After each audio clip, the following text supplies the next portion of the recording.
Olá, bem-vindos! Aqui você vai entender o direito fácil e sem juridiquês. E sabe por quê?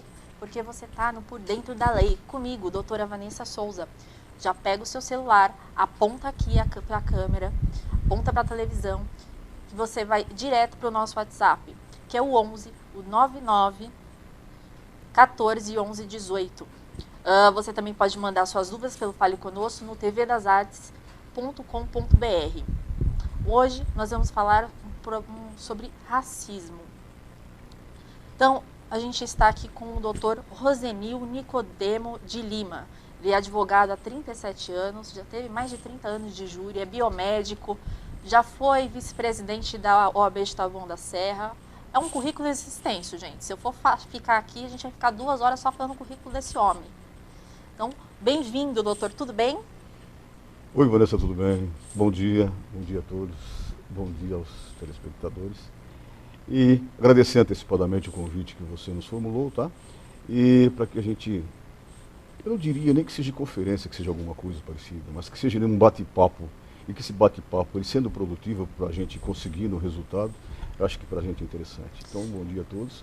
E que a gente consiga atender o mínimo necessário para que as pessoas consigam entender. Isso para a gente é o suficiente. Nosso objetivo aqui é sempre informar a população e fazer com que a população entenda o direito de forma mais simples, né? Para quando vê algum caso, alguma coisa na televisão, saiba identificar, né? Então a gente vai falar sobre racismo. Eu queria começar primeiro falando sobre o que é o racismo e a questão do racismo estrutural, porque é uma coisa que vem de muitos anos, né? É perfeito, né? O racismo, né? Ele é uma nódoa que ele se instaura dentro do próprio, no Brasil, na realidade, né? A partir do momento em que há a abolição da escravatura, a partir de 1888, em que se abre, através da lei régia, né? E se abrem todas as senzalas no Brasil, se coloca, vocês estão libertos a partir desse momento. Eu vejo um problema aí, que eu gostaria até de falar, não sei se o senhor ia falar sobre isso, mas eu vejo um problema porque eles foram libertados, porém sem nenhum suporte. Eles literalmente foram jogados à mercê. Exatamente. E tem muitos deles que sequer sabiam o que é a palavra liberdade. O que significa liberdade? Nós nunca tivemos. Como é que você vai saber uma coisa que você nunca teve? Então a liberdade passou a ser alguma coisa que, desde que se abriu o portão, se abriu, tá. E o restante? O que foi feito? Nada. Então essa é uma dívida que até hoje o Estado brasileiro ele tem para com essa população. Ele tem para com a população negra. E o racismo ele passa a se instaurar a partir do momento que o próprio Estado brasileiro, 2 anos depois de ter aberto essa própria porteira e colocado todo mundo fora, Sim. ele começa a importar a mão de obra europeia. Ele traz os italianos, ele traz os espanhóis. Sim. E chega até a Ásia, trazendo inclusive os próprios imigrantes japoneses.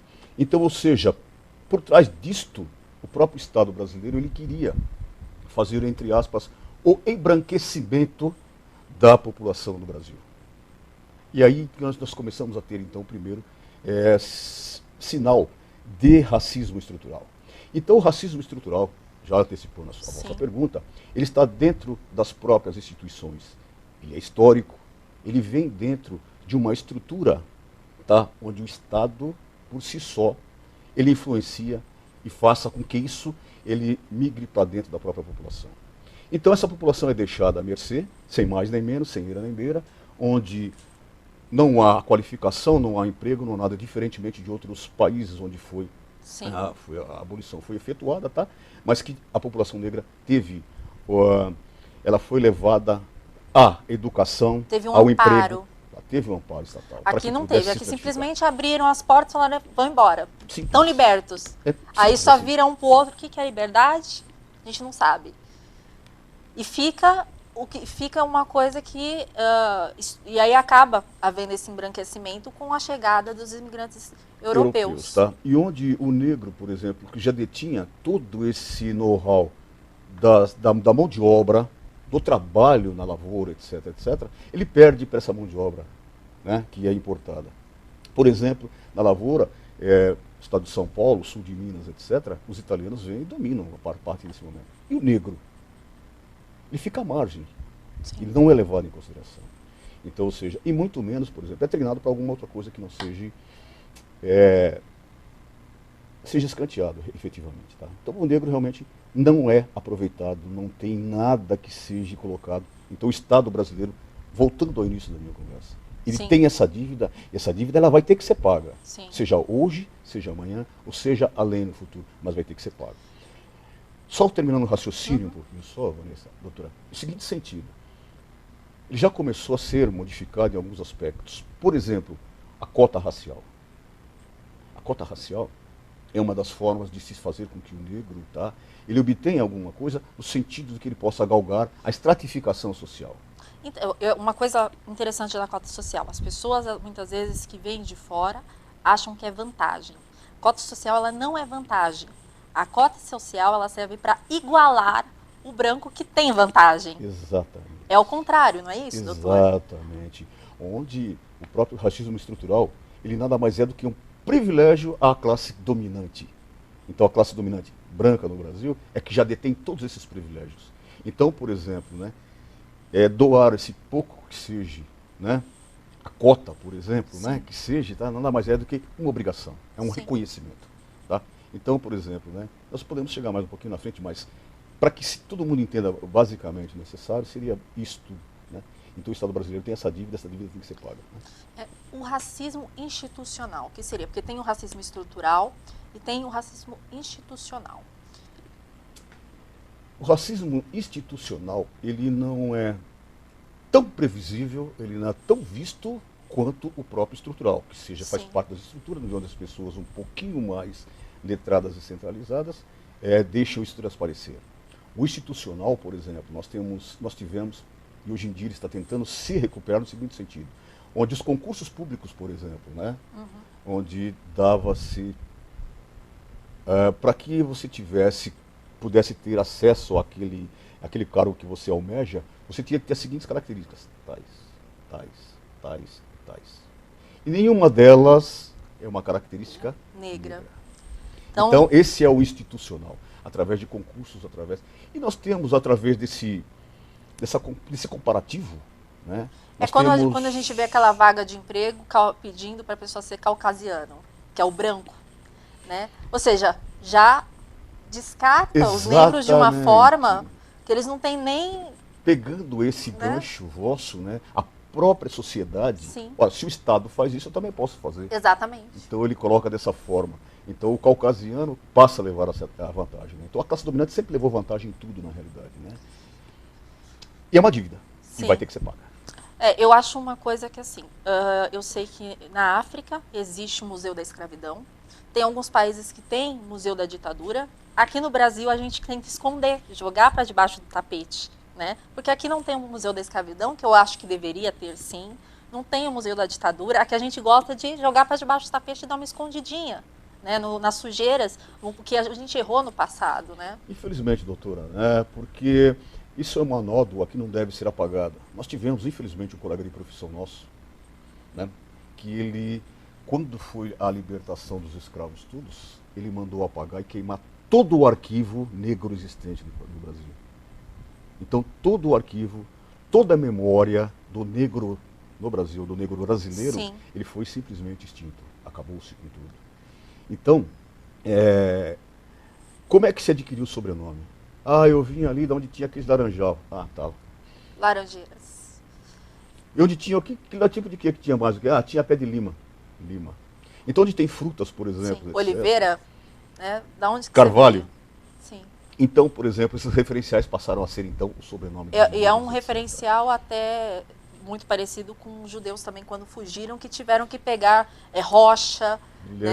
Brilhante tiveram que pegar também de árvores, plantas, frutíferas. Porque não havia também a sua própria memória, né, Sim. judaica para ele poder levar isso avante. Não, também foi destruída. Foi destruída também. Eles tiveram também. Eu sei que não se compara, talvez, não é uma coisa que a gente está tentando comparar um sofrimento com o outro, mas só para entender melhor. Exatamente, né? para que nós possamos entender, porque já foi tão recente na Segunda Sim. Guerra Mundial, né, e o outro foi tão distante, há mais de 100 anos. Que assim, é distante, não é. Porque eu vejo ainda como algo que ainda está presente no dia a dia. É né? porque o problema ele persiste. Ele é um problema recorrente. E ele é vívido, ele até hoje está presente. Eu até na nossa gostaria de vida. perguntar, doutor, já passou por preconceitos, assim, escancarados? Se eu já passei. Sim. Já. Eu, quando eu entrei na faculdade, né, de Direito, isso na década de 70, lá por volta de 1975, mais ou menos, né? Eu sou mestiço, né? Minha mãe é negra, meu pai é branco. Né? Eu, naquele momento, quando cheguei na sala, né, houve um ó. E eu estranhei esse ó, na realidade, né? Sim. E houve uma brincadeira. E o racismo no Brasil, ele se perpetua aponta, pela ele se perpetua brincadeira. através da brincadeira. E houve uma brincadeira em que eu não gostei, na realidade, houve um bate-boca muito grande e tal, onde tinha um chapéu, e onde se passaram o chapéu, né? E os estudantes, né, na época, e colocaram da seguinte forma: isso aqui nós vamos passar para os mais pobres na sala, né? E aqueles que não tinham condição de chegar até aqui. Fiquei quieto, Sim. na verdade, né, e tal. E esse silêncio que gerou aqui entre mim e você já percebeu. Porque a gente já percebe esse, não, constrangimento, esse dá um constrangimento, esse Sim. incômodo, ele é latente na realidade, né? E aí, na continuidade da brincadeira, E eu imagino que só tinha branco. Só existia. Só, o senhor era o único negro ali na década de 70. Na década de 70, né? Isso são mais de 50 anos. E deve ter gerado um burburinho, eu imagino, Gerou. não só dentro da sala, mas na faculdade em geral. Na faculdade gerou uma forma, assim, um constrangimento muito grande. Eles foram chamados pela brincadeira que não devia ser feita, né? E foi feita e tal. E por incrível que pareça, doutora, eu tinha somente um professor. Ele era o único professor de toda a universidade, de todos os tempos, manhã, tarde, noite, enfim. Sim. Todo, um negro. E ele acabou chegando a ser desembargador e tal, né? Na década de 90 ele acabou desembargador. Então acabou falecendo, na realidade. Sim. E onde ele manda... Mas só existia um. Só um. Então, por exemplo, aí vem o famoso respondendo a vossa Sim. pergunta, tanto do institucional quanto da sociedade. Então, ou seja, nós não tínhamos professores negros, nós não tínhamos juízes negros. Não tinha referência. Nenhuma. Nada. Porque uma coisa que eu noto bastante, agora ainda tem bonecas negras. Mas eu lembro que quando eu era pequena não tinha. E não é muito tempo. E não é muito tempo. Não tinha. Não tinha referências. Não tinha. O padrão era Barbie, né? O padrão era Barbie. Exatamente. O problema, hoje tem a Barbie negra, mas o padrão da época ela tinha Barbie branca, loira. Eu vou te fazer uma perguntinha que é, então, da vossa época, no seguinte sentido, que havia um programa de televisão, um showzinho chamado Show da Xuxa. Eu pergunto para o doutor, se lembra de alguma Xuxa negra, doutor? Não, na verdade todas as que tinham só tinha uma que era morena, né? Que era a Mara Maravilha, e o restante era tudo loira, né? Eu não gostava muito da Xuxa, eu gostava da Eliana, eu confesso, mas só para que realmente nós tenhamos padrão de mas isso não faz tanto tempo, destoa, na realidade, né? porque eu na verdade atingi meu cabelo de loiro durante um bom tempo. Durante um bom tempo eu tingi meu cabelo de loiro. Até ser morena e clara, etc., também não era padrão. Não era o padrão. Acho que com 13 anos eu já comecei a fazer luzes e fiquei cada vez mais loira. Até que depois que eu terminei a faculdade, isso em 2013, que eu peguei e decidi, eu falei, não, quero tirar. E aí depois eu não voltei mais. Às vezes eu faço alguma coisa, mas bem sutil, Exato. Só para ter um jogo de iluminação. Mas isso você vê, não sou negra, realmente, eu sou branca. Mas eu mesmo assim ainda senti o impacto. Então eu imagino, uma criança negra, quanto ela não deve sentir esse impacto? Minha mãe sentiu muito. Teve só um caso rapidamente, só para tentar ilustrar mais uma vez. Minha mãe, né, comigo, minha irmã, meus irmãos todos, como eu disse, meu pai era branco. E chegou na feira, estava comprando algumas coisas assim e tal, e houve uma brincadeira do rapaz que estava vendendo. A patroa deixou você sair com as crianças hoje?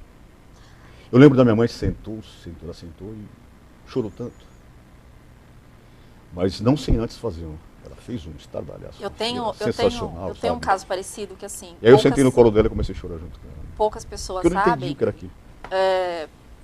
Mas minha avó, ela era italiana, branca, italiana, olho claro, loira, e ela casou com um negro, que na época já gerou até uma retaliação familiar. Calcula. Mas aí, minha mãe eu sou clara, tal, mas meus irmãos ainda conseguem ser mais claros porque eles são loiros, olho claro. E meu avô era apaixonado pelos meus irmãos. São gêmeos, na verdade. Eles não, são. E meu avô sempre levava eles na escola, etc. E a gente já teve essa casa assim. Nossa, o senhor deixou sair hoje? A patroa deixou sair hoje? Eles não, mas são meus netos. E assim, meu avô chegava destruído, assim. Óbvio que ele falava um monte, mas por dentro, quando você chegava em casa, você chegava destruído, né? Sem sombra de dúvida. Então, a você viu o olhar das pessoas. E até hoje isso permanece. Na verdade... Isso permanece até hoje, tá? Não mudou, doutora, não, eu sei. Tem um shopping aqui em São Paulo, que é considerado um shopping chique, enfim. Eu já presenciei um caso de... Só tinha branco no local e entrou uma mulher negra que foi visitar a filha que estava trabalhando ali num fast food e os olhos das pessoas viraram de uma forma que me deixou assustada na hora. Como? O que você está fazendo aqui? Né?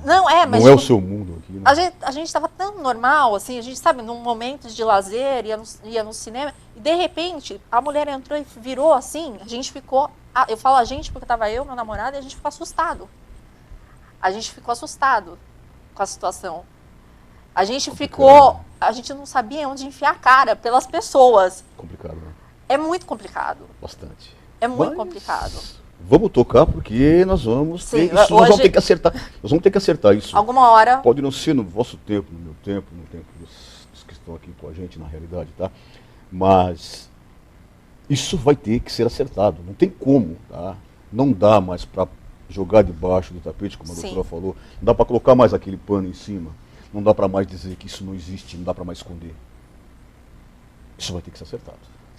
Vamos falar agora de injúria racial, porque a gente falou do racismo, e tem sempre uma diferença, né? Às vezes acontece algum caso famoso na televisão, e aí falam, é racismo, quando chega na delegacia, ele é colocado como injúria racial, e as pessoas ficam sem entender o que é injúria racial. Vamos sim, então, deixa eu colocar de uma forma bastante clara, assim, bastante que as pessoas possam entender o que é racismo. O racismo, doutora, é toda vez que eu me dirijo à coletividade, que eu me dirijo à raça, como um todo. Então, toda vez que o vosso telespectador, ele ouvir que está sendo o coletivo sendo atingido, isso chama-se racismo. Isso é racismo. Posso dar um exemplo? Por favor. Por exemplo, colocar na porta, proibida a entrada de negros, proibida a entrada de judeus, ou até mesmo a vaga de emprego, só caucasiano. Como a gente tinha citado, né, que acontece. Dá-se preferência às pessoas de pele clara e de cabelo liso. Sim, que às vezes não está tão... Porque às vezes as características da raça, do coletivo, não é nada disso. Então foi ofendido o coletivo. Sim. Então tenham sempre em mente, senhores, no seguinte sentido. Porque às vezes não está escrito assim, a gente quer branco, a gente quer... Mas a gente quer de cabelo liso, a gente quer com olho claro, a gente quer da pele clara. E aí eu vou chegar nesse aspecto. Então, toda vez que eu atinjo o coletivo, eu estou falando de racismo. Então, por exemplo, eu vou falar dos quilombolas, que são negros que vivem em uma determinada aldeia, afastados. Eu estou me referindo ao coletivo. Aí é crime de racismo. Sim. Ok? Isso é constitucional e existe uma lei específica para isso. Diferentemente da injúria racial. A injúria racial é quando eu ofendo a pessoa, eu dirijo a pessoa. Então, eu coloco as características da raça, por exemplo, de forma depreciativa. E aí eu vou ver que eu não gostaria... exemplos, porque eu sei que é horrível citar exemplos. Mas as pessoas ouvem os exemplos. Eu não gosto de citar exemplos, mas enfim. Mas as pessoas precisam dos exemplos para conseguir entender, para poder entender. Então, por favor, a todos que estiverem do outro lado do vídeo aí, me perdoem no seguinte sentido. Mas é necessário, até para a própria polícia, para vocês terem uma ideia, para poder se configurar o crime. Então, por exemplo, quando eu ofendo a pele, você parece tal animal. Então você parece tal animal. Eu ofendo individualmente, não mais o coletivo. Aí é individual, aí é injúria racial. É quando eu ofendo alguém, por exemplo, depreciando as características dele. Então o cabelo, a cor, imitando, fazendo com que ele se pareça com alguma coisa, tipo animal, alguma coisa nesse sentido. Doutor, eu vou ser mais clara, porque realmente eu Por favor. creio que é necessário uma clareza. É você pegar e xingar a pessoa de macaco, você às vezes ofender a cor da pele, às vezes fazer um pequeno gesto, que eu já vi as pessoas fazendo, que é pegar e fazer assim, Isto. entendeu? Isso. E é ofensivo. É ofensivo. Eu sei que é ofensivo, mas eu creio que vocês precisam entender. Isso não é racismo, isso é injúria racial. Isto. E aí, é essa diferenciação que vocês têm que entender. O cabelo. Né? Falar sobre o cabelo, eu já vi, já teve casos, uma menina que tinha o cabelo afro, e a escola mandou ela dar um jeito no cabelo, alisar. Isso também é um tipo. Isto. Eu só vou me reservar o direito de não citar nomes, efetivamente, Sim, claro. tá? Até porque não é objetivo nosso. Mas, por exemplo, nós tivemos uma candidata a uma determinada prefeitura no estado de São Paulo, tá? Onde ela foi ofendida nas redes sociais, tá? Porque o seu cabelo parece duro, né? Tem uma apresentadora famosa de televisão e tal, onde o seu cabelo carapinha, ele me dá nojo. Chamar de cabelo bombril. Também. Né? Então, Tem, ou seja, dá qualquer são coisas característica, que eu faço dói. de forma depreciativa. Dói, e bastante. Tá? Então é nesse sentido. Então essa é a diferença entre racismo e injúria racial. E legalmente falando, doutora, já me adiantando, não sei se a doutora vai entrar, mas já legalmente falando, tá? A gente ia falar agora como proceder, exatamente o Como que a gente pode fazer legalmente. Legalmente, aconteceu isso comigo, o que não comigo, mas a pessoa que está lá aqui atrás do televisor, aconteceu com ela. O que ela pode fazer? Como é que ela pode proceder? Eu diria para essa pessoa para esses agressores que foi ofendido, tá? A primeira coisa que vão lhe requerer, a primeira coisa que tem que fazer vai para a delegacia, porque é crime. E se é crime, ele tem que ser dado uma notícia crimes. Nós chamamos de notícia crime. Quem recebe essa notícia crime é a delegacia. Perdão, a notícia crimes é o boletim de ocorrência. Isso. De uma forma mais popular. Que às vezes a gente está acostumado com o juridiquês. Perdão. Não, é que às vezes a gente já está acostumado mesmo. Para que seja feito um boletim de ocorrência. Então o boletim de ocorrência, ele é feito na delegacia. Mas uma coisa para que as pessoas que estejam nos observando nesse presente momento é o seguinte: deve ser sempre levada uma testemunha, no mínimo. Quanto mais pessoas, melhor. Hoje em dia vocês têm um aparelhinho muito famoso, que na minha época principalmente não existia, em que vocês conseguem filmar tudo. Tem o celular, vamos filmar. Esse aparelho é o que vai fazer a diferença se você não quiser, porque muitas vezes as pessoas não vão querer acompanhar você até a delegacia. Mas ela pode dar o nome, pode dar o RG, aí você leva para a delegacia.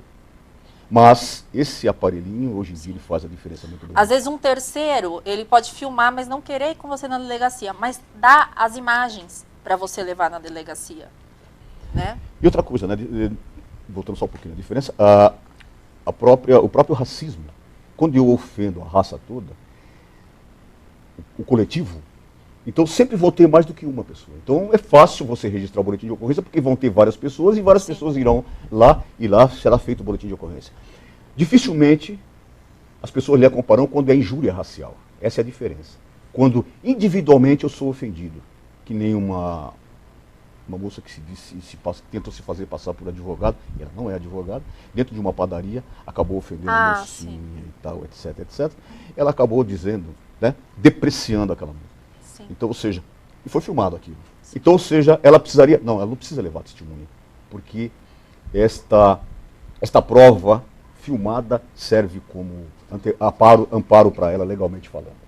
Tudo bem? Crime de quanto tempo a pessoa pode pegar? E racismo, crime inafiançável. O racismo, ele é inafiançável e imprescritível, ou seja, ele não se perde no tempo. A qualquer momento, por exemplo, digamos passagem 1, 2, 3, 5, 10, 15, 20 anos, tá? E o crime de racismo, ele permanece.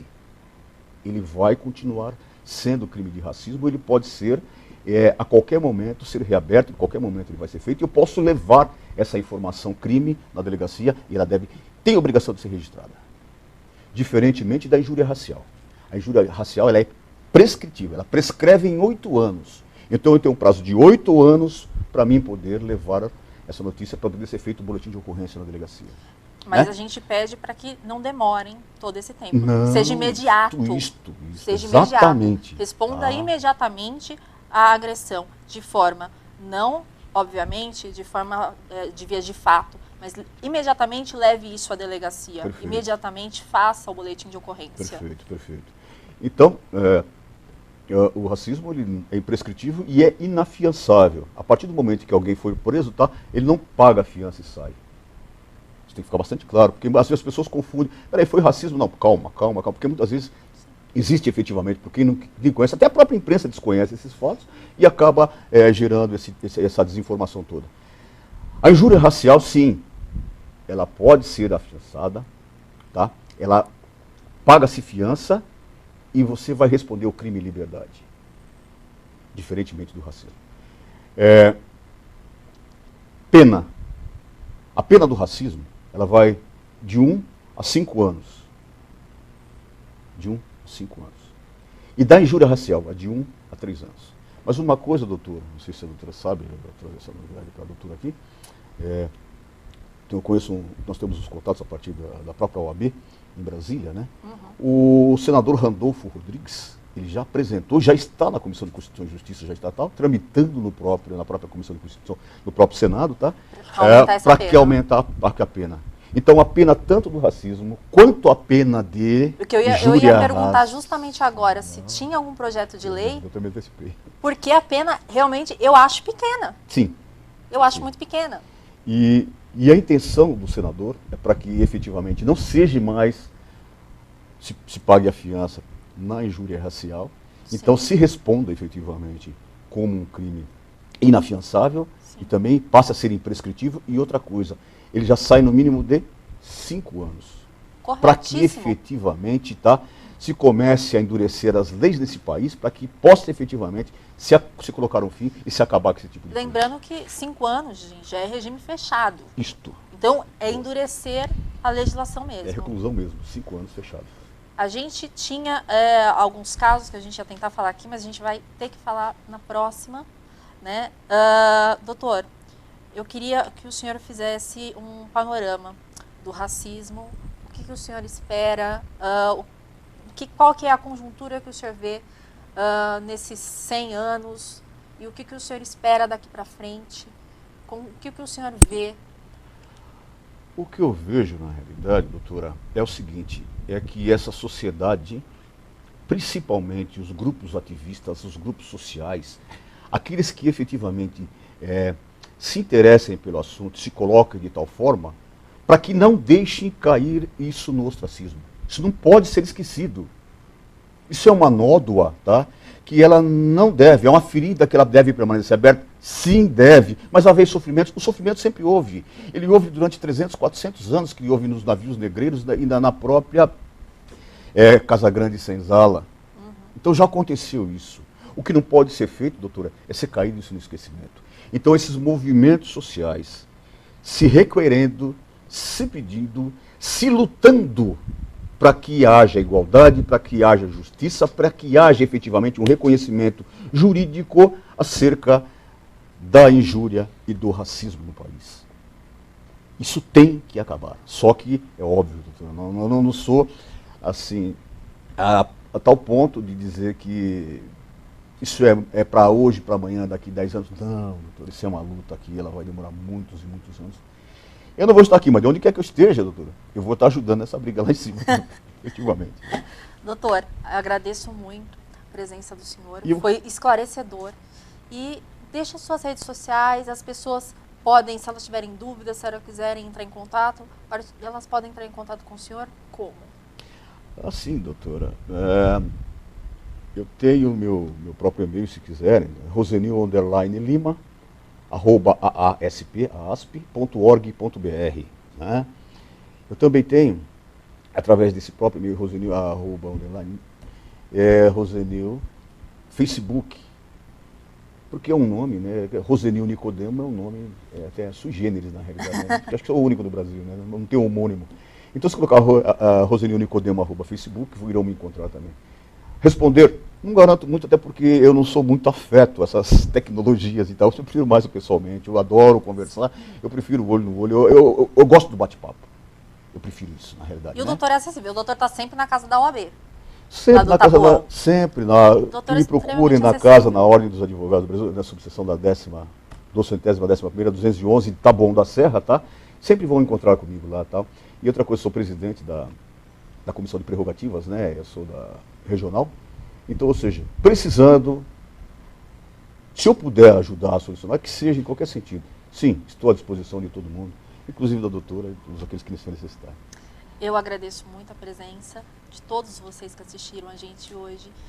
Não deixem de seguir TV das Artes no Facebook, no Instagram e também no YouTube. Também me sigam no Instagram, Vanessa Souza DV. Mandem suas dúvidas, não deixem de mandar suas dúvidas. Tem agora aqui o QR Code, é só apontar a câmera do celular e aí vocês conseguem já diretamente serem direcionados para o nosso WhatsApp. Eu fico por aqui. Agradeço a presença de todos. Não deixem de assistir o programa toda terça-feira, meio-dia, às 18 horas e às 20 horas. Beijo, beijo.